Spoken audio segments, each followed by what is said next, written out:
ceasing my attempts to quote-unquote fight within a structure that is so inauthentic. This level of misalignment and dissonance is violent, and this type of violence within spaces like NOMA is what severely stunts change, equity, transformation, or whatever buzzword many of the world's leaders choose to use in these moments.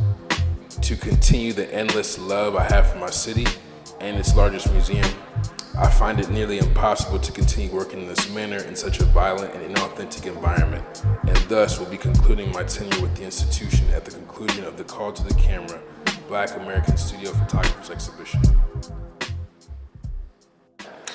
Yeah, no, it comes from a couple different points of entry, I guess. So like the title for the piece is Nico Brown, I Am My Art Handler's Keeper. You know, so that's obviously a reference to New Jack City.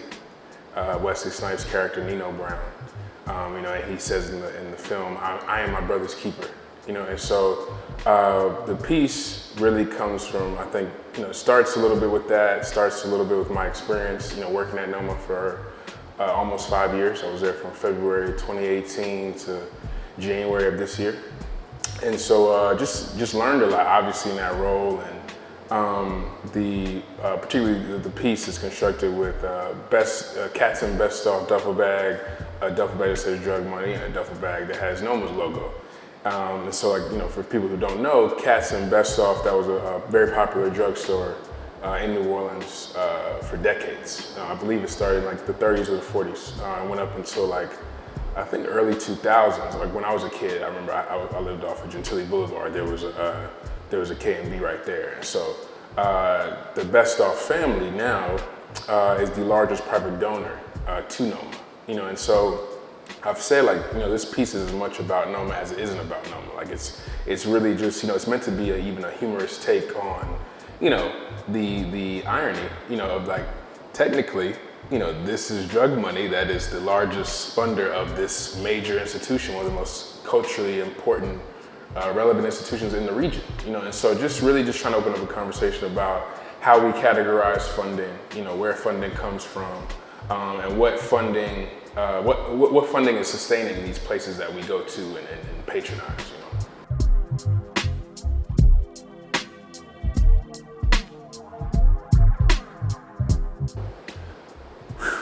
Well, I mean, I first started with just, I got to express gratitude for that opportunity. You know, I worked with some amazing people. I learned so much. You know, like I said, I was there for 5 years, and yeah, I really got to learn about myself and my city in a new way. You know, I was tasked with, you know, I did curatorial projects inside the museum, but most of my role was centered around creating community partnerships and projects beyond the museum's walls. You know, obviously, museums all across the world, and like, you know, places like NOMA, they have an issue. You know, part of that issue is that the majority of people that go there, you know, do not look like us. You know, and so just starting from there and thinking about the ways that you can activate an engaged community beyond the traditional audience. The traditional audience that goes to NOMA currently are about, you know, 55, 60 years old and above, white people. You know, that's the traditional audience, you know, and that's a lot of the funding that funds NOMA as well, you know. So, you know, my role was really centered around changing that. And so I did that, you know, through different partnerships, projects. A lot of it was really like using my resources that I had, you know, at my disposal at the museum to really give to artists and allow artists to really, you know, dream and create projects they wanted to. So, you know, people like People Museum was a major project I did with them, Steve Lands, you know, just different artists across the city and who really got to use the museum's resources and space to really just create something that they wanted to share with the rest of the city.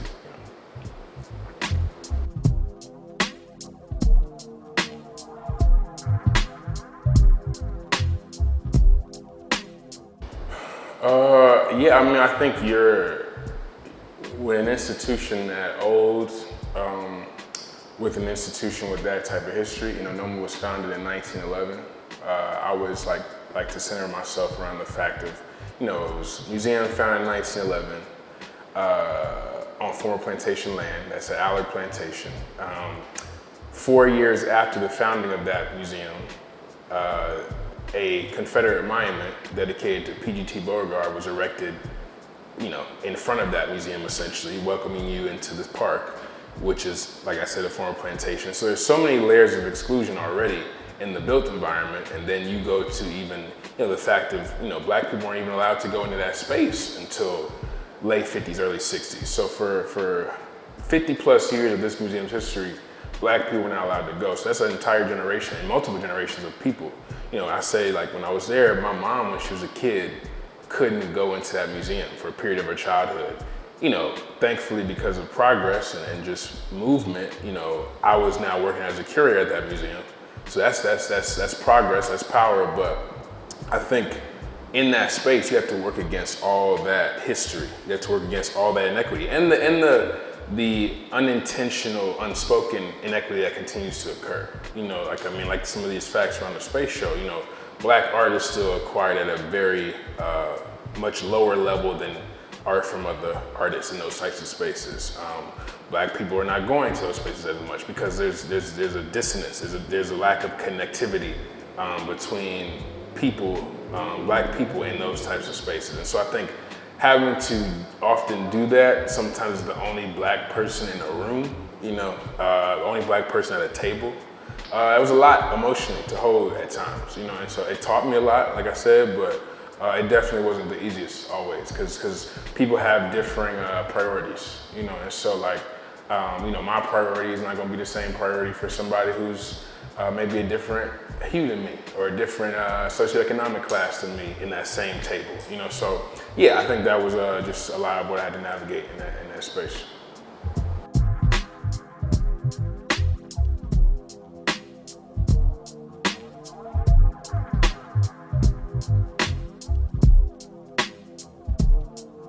Surreal in the sense that, like, when I was at NOMA, I would say this sometimes, it's like, I believe the future that I would like to see and hope to contribute to is museums like NOMA should exist more like libraries. Like, it's like when you go to a library, one, it's free. It's a public environment that is free and accessible. I feel like, the library could do a lot better with their marketing, what I'm saying? Like, that's another conversation, but, it's like museums should exist in that sense of like, this is a community resource. So like, if you're a museum like NOMA and you have a collection that is literally worth hundreds of millions of dollars, you have 40,000+ objects. Museums are naturally, they're hoarding institutions. Like museums, like most museums show 5 to 10% of their collection at any given time. You know what I'm saying? Like there's just a big ass, excuse my French, storage bin, of all this work, that's just sitting. Why? What is that doing? Like what is the point of that? These are questions that I constantly have. And so I feel like in terms of the gatekeeping portion, it's like you have to really shift the culture of what this type of place exists as. And part of that is shifting the types of leadership. You know what I'm saying? So like, one thing with NOMA, it's like I think their board is like 35, 40 people. There's a couple Black people on that board. We're in the city of New Orleans, 6% Black city. That needs to shift. Because then the part of the game also is that those boards decide, one, where priorities, energy goes to priorities, where funding goes, who gets major museum shows. Those board members literally have a direct tie to deciding at any museum, not just NOMA, how those artists then rise. So if you're on a board at a museum, it's like, I'm gonna give artist X a show. I may have 2 pieces of artist X in my collection. So I know if artist X gets this major show, I just increase my bag, you know what I'm saying? So it's like, I just think understanding more of that and understanding the power that we have, to really guide the conversation, guide, how our work is being acquired, how our work is being appreciated, who has access to not only our work, but the work of places like NOMA. It's like museums, like I said, should, I think in a better harmonious world, exist more like libraries, and I think that creates less gatekeeping and deciding like who can see what, who has access to what. Now, like everybody can see this and have access to it. And then we have a more equitable distribution of decision makers at the top of these spaces who are creating more channels for access, as opposed to people who are literally just removed and disconnected and out of touch. You know what I'm saying?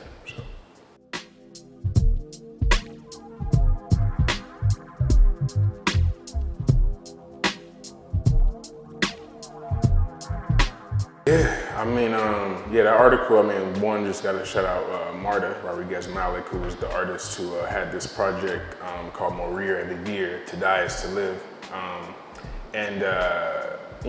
I worked with them on that project. And they had this vision of really bringing together community voice and thinking about all the things that need to change in this moment in time. This project was in 2021, and it was all the things that we were obviously dealing with as a community in a world and a culture that needed to shift.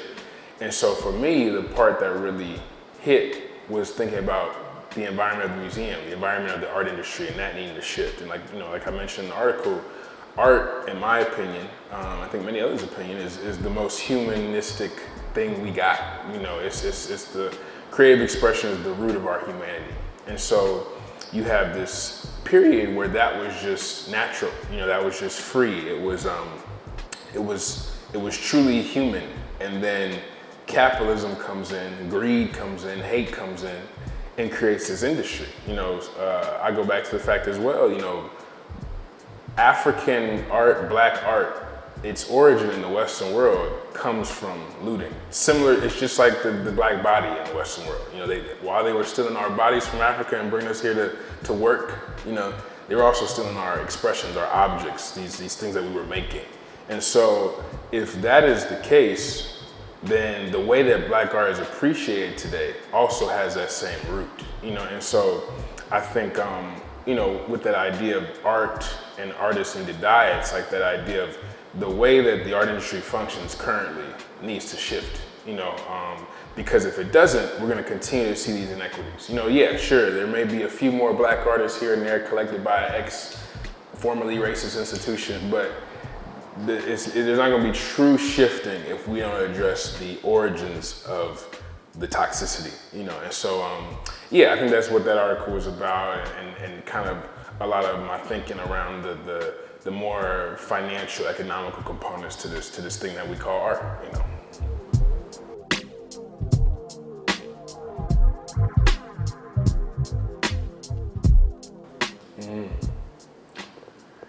No, I think that's like a fundamental, root of the work.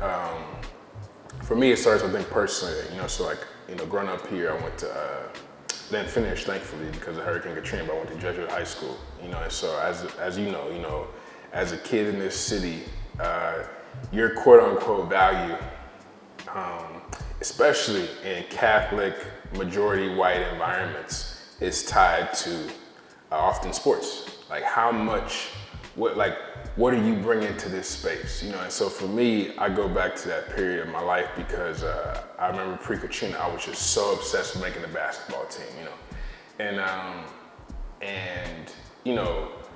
obviously I was a creative child, but that type of expression, that type of way of living wasn't cultivated in an environment like that. So your value as a black body in that space, 95% of the time was okay, what sport you playing? If you ain't playing a sport, why are you here? So I think that has been kind of like a genesis and a root of just my creative expression of how are we, what is the value attached to blackness? Blackness is in itself, there's an artist who I look up to, Hank Willis Thomas. He has this quote that says, the craziest part about blackness is that black people didn't create it. Europeans with a commercial interest created this construct. It's like in Africa, we were just being, we were just living. There was no category, there was no title, there was no box in which, this is blackness, but that's not blackness. It wasn't even a thing. And so I think going back to that, it's how is blackness in a contemporary society used? How in 2020 were brands saying Black Lives Matter and then having their bag increase because it's this brand we can rock with them. You know, it's like, it's just, you know, a lot of the work kind of stems from that, whether we're talking about, you know, slavery, you know, we're talking about pro sports, whether we're talking about music, we're talking about food, we're talking about visual art. It's like our expressions constantly are receiving identification of value from other. And what does that mean? You know, especially what does it mean when these scales of valuation are completely and ridiculously inequitable? You know what I'm saying? So, yeah, that's kind of where the blackness, and the value comes in.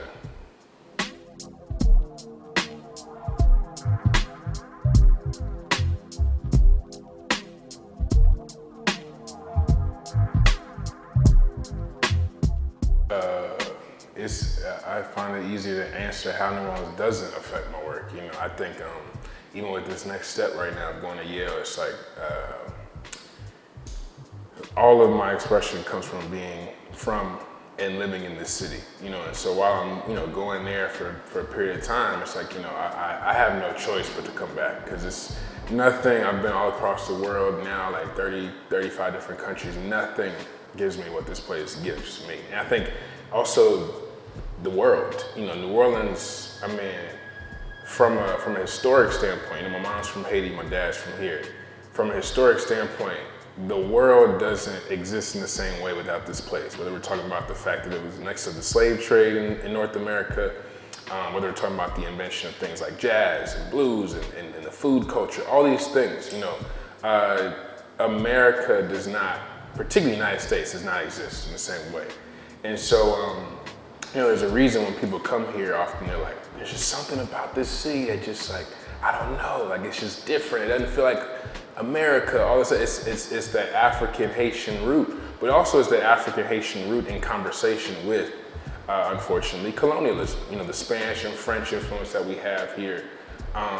And so I think, like, for me, all of that, all those layers of complexity, all those layers of history deeply influenced me. You know, I always, like, somebody, I think once years ago asked me, like, oh, like, what is it about New Orleans for you? And I said, New Orleans, the layers are endless. You know, you could live here your entire life and never uncover all the layers of and depth of culture. You know, it's like, whether you're talking about the black masking culture, whether we're talking about baby dolls, whether we're talking about jazz history, whether we're talking about food history, you know, it's just like no other place in the United States can come close. You know, and it's just like, for me,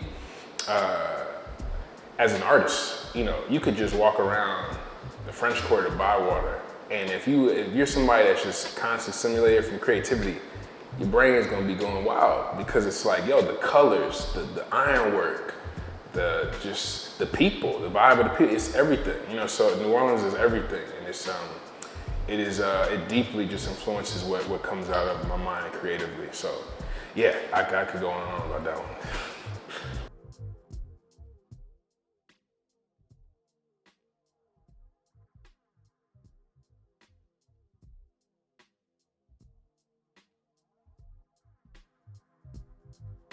Yeah, I mean, I think there's a couple things that come to mind for me. I think first, it's at least in a city like New Orleans, like, this city is literally one of the most culturally abundant, rich cities in the world.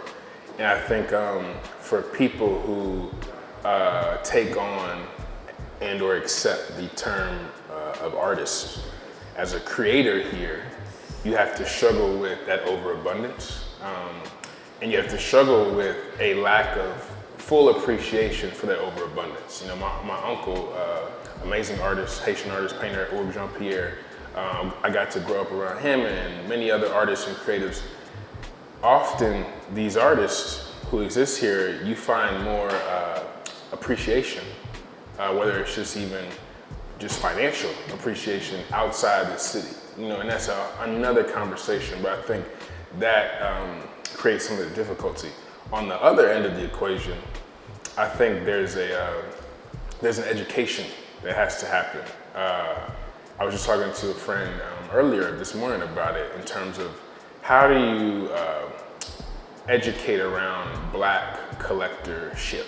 You know, artists like Kehinde Wiley, Tyus Kaffar, Mickalene Thomas, all these, you know, major artists in the game right now have the same feeling and conversation. Majority of their work is collected by non-Black people. You know, there's an economic component to that, there's an awareness component to that. But like I was telling my friend earlier, it's not that we don't have money. Black people have art money, we just spend it on different things. You know, and so I think there's an education to exposing and showing what art collecting means. You know, how you can do it, how you don't have to have, you know, $40, $50, $200,000 to collect a piece of art. You can collect your friend's work for $50. You know, I have pieces in this show, $300. You know what I'm saying? Like, it's not necessarily about like having this crazy exorbitant amount of money, but it is understanding what investment in the art means. You know, whether it's beautifying your space, whether it's investing in this artist to allow them to keep going and keep making.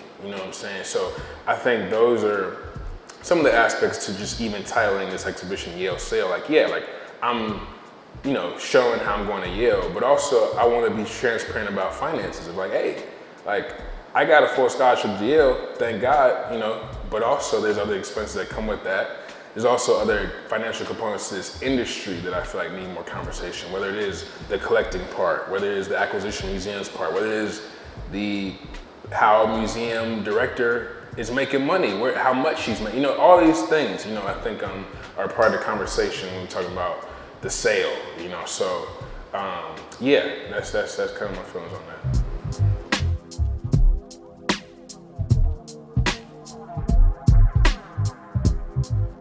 Yeah, I mean, there's a couple things, man. Like, one, I mean, it's technically rated the number two school. UCLA is number one now. But I mean, in many, you know, circles still, like Yale's regarded as the top, you know.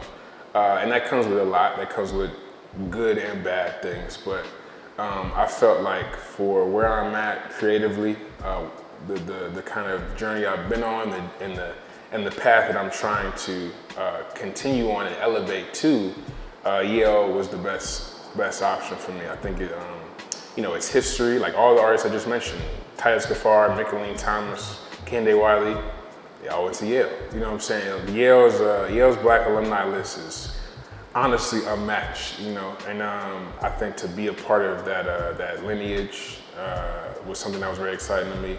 To be in proximity to a place like New York City, you know, it's an hour, 20-minute train straight to Manhattan, you know, from Yale.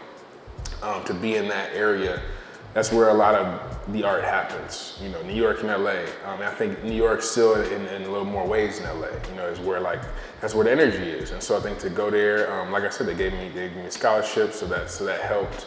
And then there's also like a personal component. My grandfather from Haiti, you know, he's born in Damari, Haiti, 1915. Went to the University of Montreal for medical school in the 40s.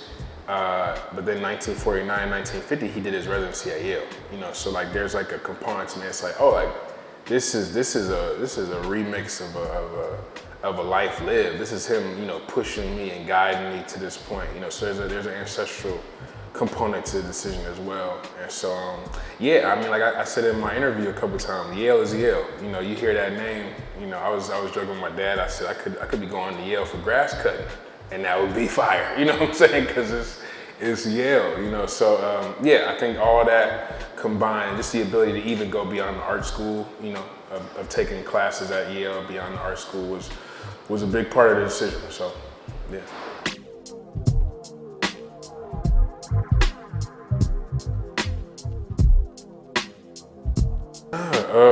I mean, one part of it is just becoming I want to be a better maker at the end of the 2 years. You know, I feel like, you know, conceptually, you know, creatively, I have a great vision and thoughts, but I want to take my making to the next level. I want to experiment with materials that I never thought of or didn't even know were in existence, you know, before. I want to really just take the time to focus, because I've never had that. You know, it's always kind of been, you know, me having multiple responsibilities and jobs and all these things, and oh yeah, like I make art too. You know, it's like, I think it's really me taking this time to give a gift to myself of just like, you focusing on this for 2 years, that's it.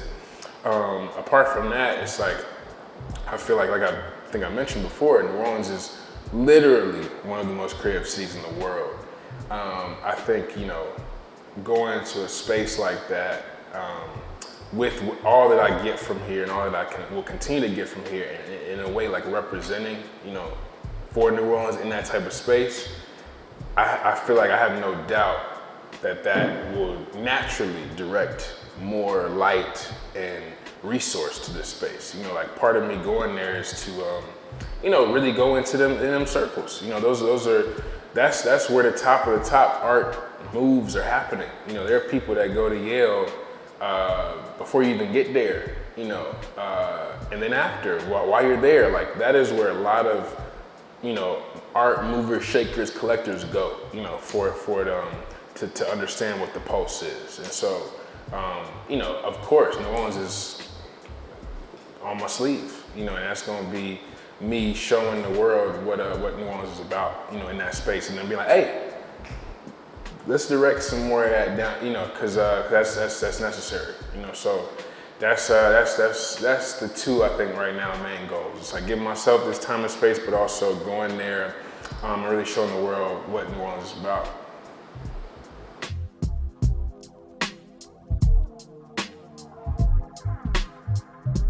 Yeah, man, that's Grand Theft Auto, and so it's just like that idea of like, this shouldn't be like a game, like it's like, this is all a game, and like, people in these seats are like literally stealing, you know what I'm saying? Like, it's criminal that she makes that much money versus the $12 an hour for one staff member versus $344 for her, that's Steph, you know what I'm saying? So it's like, I thought that font just really spoke to like the game of it, the depth of like this whole thing.